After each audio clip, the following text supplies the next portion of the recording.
Salve, salve nação alvinegra! Começando mais um vídeo aqui no canal John do Timão. Então, se você tá chegando agora, já deixa o seu like, se inscreva pra gente bater 85 mil inscritos. Já batemos 84, vamos devagarinho em busca da nossa nova meta, certo? Ativem também o sininho de notificações e vamos pra cima, tá? Porque o Corinthians aí venceu ontem nas duas categorias, tá? Vencemos aí pelo Paulistão a equipe do Botafogo, vencemos na Supercopa Feminina também, tá? A equipe do Atlético Mineiro. Então foi um domingo assim, ó, muito positivo pra gente, tá? Muito bacana mesmo, boas atuações. E é isso, rapaziada. Editor, pode rodar a vinheta. Salve o Corinthians! Bom, ontem tivemos aí as quartas de final da Supercopa Feminina, certo? O Corinthians jogou em Diadema, eu acho que é o estádio do Água Santa, se eu não me engano, tá? Foi Corinthians e Atlético Mineiro, jogo durante o dia, tá?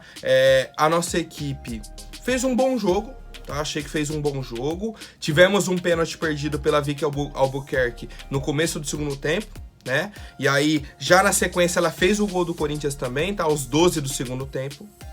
E temos um lance polêmico, que a equipe do Atlético Mineiro saiu reclamando bastante. O pessoal da central do apito, pelo que eu vi, falou que era para ter sido pênalti para o Atlético. Tá? Um lance dentro da área do Corinthians. Um possível pênalti para o Atlético Mineiro. Não foi marcado, tá? Não foi assinalado. Seguiu o jogo, o Corinthians venceu por 1-0 e classificou para a semifinal. Tá? Então o Atlético saiu reclamando desse lance. Não foi marcado, seguiu, certo? E aí eu quero saber a opinião de quem acompanhou a partida, se achou que foi pênalti ou não para a equipe do Atlético Mineiro, tá? Fato é que o Corinthians agora enfrenta o Internacional, que inclusive foi a final aí do último Campeonato Brasileiro Feminino, né? Corinthians e Internacional. O Inter bateu o Atlético Paranaense por 5-1, tá? Provavelmente a partida vai ser na quinta-feira e a CBF vai confirmar o horário do jogo, tá? E aí confirmar também essa data, porque não é 100% certa, tá? Então a gente aguarda aí mais informações, eu trago para vocês. Parabéns aí para nossa equipe feminina, conseguiu a classificação para a semifinal da Supercopa. E aí seguindo, tá? Tivemos aí 6h30 Corinthians e Botafogo de Ribeirão Preto, 2-0 pro Corinthians. E vou falar para vocês, uma das melhores atuações do Corinthians que eu vi nos últimos tempos. Melhores assim, consistentes. Construiu o placar e não sofreu. Construiu o placar e não sofreu. Na hora que o Botafogo tentou complicar a partida pro Corinthians, a gente abriu o placar, tá? Entramos aí em campo com Rony, Juliano e Renato. Então, 2 meias armadores e o Juliano ajudando um pouco mais a marcação ali, mas tendo essa qualidade com a bola no pé, que isso daí a gente nunca discutiu, qualidade do Renato e qualidade do Renato Augusto, a gente não discutiu. E a gente vem em campo. Na hora que a bola chega no Renato, chega no Juliano, é passe pra frente. O time tá organizado. Você acha os espaços, tá? Então nesse sentido eu acho que é muito positivo mesmo. E aí o adversário permitia isso. Fernando Lázaro falou, eles jogavam numa linha com 5 defensores e 4 meio-campistas à frente. Só o centroavante lá solto. 5-4-1. Então, você não tem tantos jogadores te atacando. Você pode jogar com um volante só. Tem 2 meias para organizar a sua equipe. E isso deu muito volume pro Corinthians. A gente tem uma chance que é um lançamento do Fábio Santos. Sai o Roger Guedes na linha de fundo, a bola pingando. Sai o goleiro e o zagueiro nele. Só ele dá o tapinha por cima para dentro da área para o Romero completar. O que o Roger fez? Conseguiu errar esse lance, tá? Isso para mim é grave. Pô, o Roger foi o craque, fez gol. Concordo. Jogou bem ontem. Mais uma vez. Fez gol. Só que esse tipo de lance em jogo grande é lance crucial. Não pode errar. A gente continuou organizando o jogo, colocou a bola no chão, tivemos ali um lance de pivô, né, do Romero que pisou pro Roger, chutou pra fora, e aí o Botafogo começou a sair um pouco mais. Colocou as asinhas pra fora. Pô, o Corinthians, será? Será que dá? Foi pro ataque. criou uma chance, outra, uma finalização, o Cássio encaixou. E aí o Corinthians, mais uma vez, colocou a bola no chão, puxou um contra-ataque. Bola cai no Renato, ele acelera, dá um passe de calcanhar pro Roger, que faz o break e finaliza. 1-0 Corinthians. Aí dá aquela batida de desespero no Botafogo. Pô, tomamos o gol. Vamos dar uma abafada no Corinthians? Só para dar uma resposta? O que acontece? O Corinthians falou, pô, vamos aproveitar o bom momento e abafar os caras também. O momento era do Corinthians. Quem tinha que dar a resposta era o Botafogo. E tentaram sair pro jogo. O Corinthians pressionando lá em cima. O que aconteceu? O Adson dá um bote na frente da área do Botafogo. Na frente da área. E finaliza um pombo sem asa no ângulo. 2-0 Corinthians. 2-0. Pressionou lá em cima, roubou a bola e já finalizou assim, ó. Muito rápido. Roubou, finalizou. 2-0, tá? E aí a gente vai pro intervalo.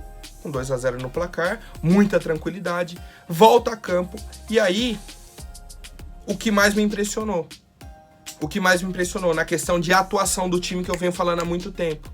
Pô, a gente volta do intervalo e continua mandando no jogo, mas sem pressa, rodando a bola, sem sofrer lá atrás, mas também sem aquele desespero.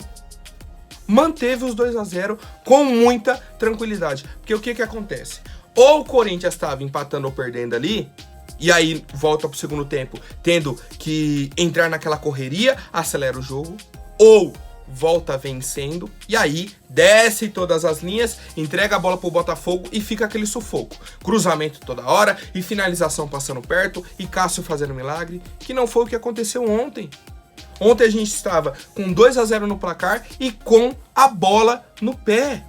Com a bola no pé, certo? Então, mais uma vez aí, parabéns a toda a equipe, parabéns ao Fernando Lázaro, tá? Eu acho que é importante a gente reconhecer nesse momento aí as mudanças que ele vem propondo para a nossa equipe. Tivemos o retorno do Fausto Vera, tivemos o retorno do Paulinho, Júnior Moraes voltou a atuar também, tá? Jogando aí dentro da arena. Então, só assim, são peças que a gente vai utilizar dentro da temporada, tá? Então, parabéns à nossa equipe. E aí eu quero saber a opinião da torcida.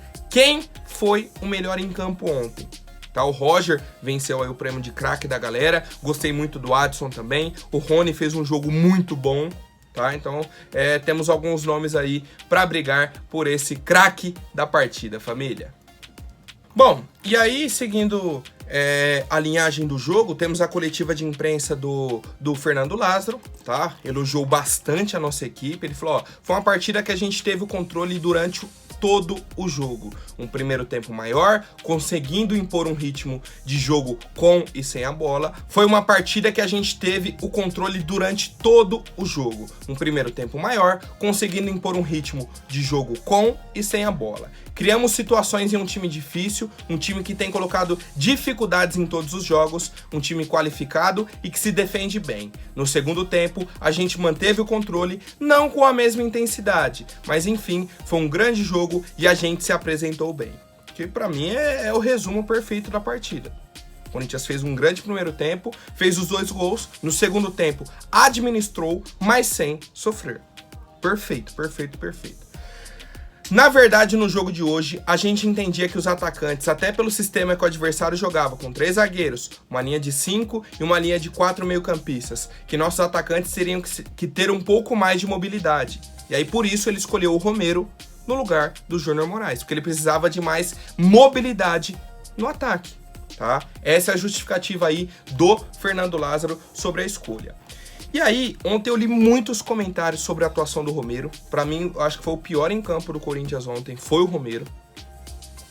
Tá? A linha de defesa sem novidades, o meio campo foi bem. No ataque o Roger nem se fala, o Adson fez gol também. E o Romero foi muito abaixo. A questão é, na hora de fazer a substituição, o Fernando Lázaro tira o Adson, joga o Romero aberto e põe o Júnior Moraes. E naquilo que eu falei, o Romero não é centroavante. Só que atuando pelas pontas, não saiu nada também. Foi uma atuação muito ruim. E aí, qual que é o meu medo? Qual que é o problema? Eu nesse momento, não vejo o Romero fazendo grandes atuações. Não acho que ele vai fazer. Por isso eu falei, se for para contratar o Romero, que seja um salário baixo, que é um cara para compor elenco. O Romero não chega para resolver o problema do ataque do Corinthians. Não chega. Ele não é um substituto para o Roger. Ele não é um substituto para o Yuri.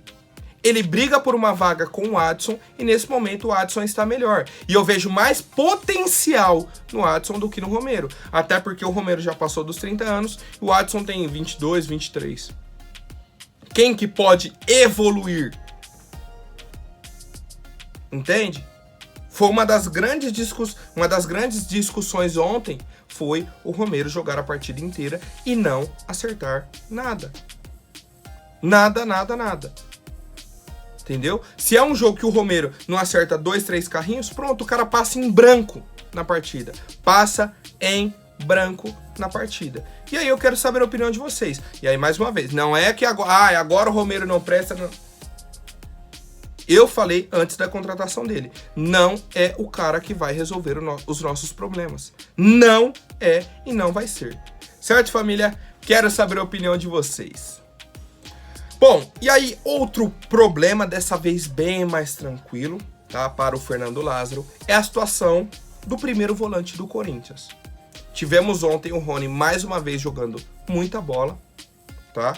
Marcando. Na hora que roubava, achava os meias, achava os laterais, fazendo o time jogar de forma simples e objetiva, tá? O Rony não fez nada demais na questão de propor o jogo. Recebia a bola, achava o companheiro. Ponto. Simples. Na marcação, correndo o jogo inteiro. Mordendo. Não dava espaços. E aí ontem também tivemos o retorno do Fausto Vera, que é o nosso primeiro volante. Tá? O Rony falou, ó, fico muito feliz pelo Fausto, é um começo de temporada, ele acabou se machucando e eu sei quanto é difícil, é uma dor de cabeça boa para o Fernando, pois temos grandes jogadores e acredito que quem tiver que jogar vai dar o seu melhor em campo. E aí eu já vou ser bem direto. Quem deve ser o titular do Corinthians? Fausto ou Rony? Pra mim é o Fausto. E aí entra um ponto. Fico muito feliz pelas atuações do Rony e pelo Corinthians ter um reserva pro Fausto nesse momento. Porque a gente tentou o Cantígio, tentou o Duqueiroz, tentou o Xavier, tentou fulano, ciclano. Ninguém encaixou ali. Ninguém.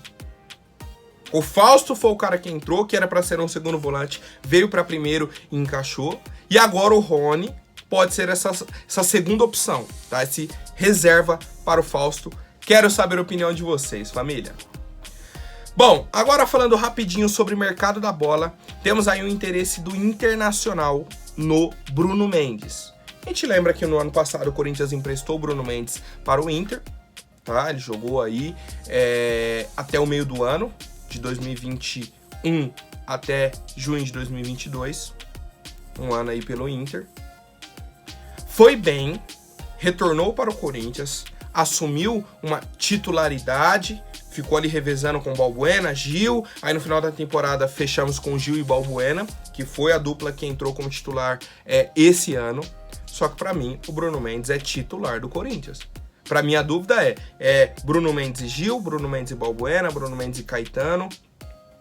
Mas para mim o Bruno Mendes é titular do Corinthians. E aí a situação é a seguinte, o Internacional tem interesse na contratação do zagueiro Bruno Mendes, que já jogou lá, já deu certo, e eles querem contratar o zagueiro de volta. O problema é, o preço estipulado do Bruno Mendes é de 3 milhões de dólares, 15 milhões de reais.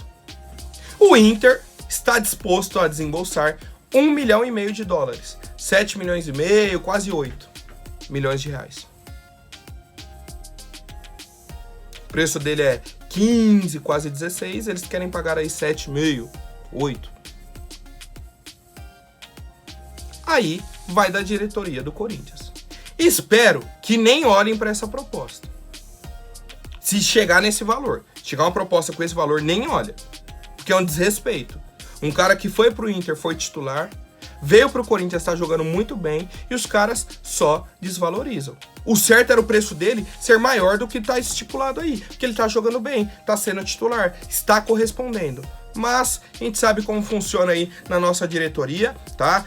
Então estou informando, o Inter tem interesse na contratação do Bruno Mendes, a gente aguarda essa proposta, o Inter não quer gastar muito, tá? Esse é o discurso do Internacional, família.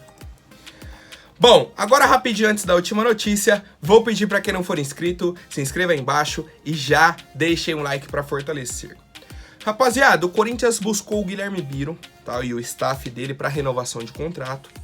Só que foi bem na época que os jogadores estavam indo para o Sul-Americano Sub-20, tá, então meio que deu uma freada aí nessa renovação. O Sul-Americano acaba agora, semana que vem, dia 12, certo? Acaba aí dia 12. E a situação está da seguinte forma. O Corinthians quer renovar logo o contrato do Guilherme Biro, que acaba em dezembro. Tá? Então o Corinthians já quer renovar por pelo menos mais uma temporada. O Guilherme Biro quer renovar também, ele e o staff dele. Qual que é o problema? O staff dele chegou na diretoria do Corinthians e falou, ó, a gente só vai querer renovar o contrato se ele for promovido ao time principal definitivamente. Não retornar mais para a categoria de base. E aí o Corinthians ouviu isso e falou, ó, se não renovar o contrato agora, a gente vai afastar o Guilherme Biro. Não vai treinar nem com o Sub-20, nem com o profissional. E hoje é essa situação que está acontecendo sobre a renovação do Guilherme Biro. O Corinthians quer renovar, o atleta e o staff querem renovar, só que eles querem uma valorização do atleta, querem que ele já fique no time principal. E a nossa diretoria não quer assinar dessa forma. O que eu acho que vai acontecer é que vão acabar assinando. Tá? O que eu acho que deve acontecer. São alguns pontos. Pô, mas o cara tá exigindo ir pro profissional? A partir do momento que você vê o Romero atuando dessa forma e está lá, e o Guilherme Biro com 18 anos, que tem uma margem de crescimento enorme, fica nesse vai e volta, pra mim, deveria assinar para ele já ficar no profissional. Tá? Ainda mais com as atuações que vem tendo em Sul-Americano Sub-20, para ele ter a oportunidade aí de ter uma sequência com a camisa do Corinthians, entrando nos jogos, não necessariamente como titular, tá? Não tô pedindo titularidade do jogador de 18 anos. É para ele ter essa vivência, ter essa rodagem, tá? Então a gente vai acompanhando aí os próximos passos e eu quero saber a opinião de vocês. O Corinthians deve ou não renovar o contrato do Guilherme Biro? Se não renovar nesse momento, deve afastar o atleta dos treinamentos junto com o elenco principal e do elenco sub-20? Comentem aí, por favor. Por hoje é isso. Amanhã eu volto com mais novidades sobre o nosso Coringão. Até mais, um forte abraço e vai Corinthians!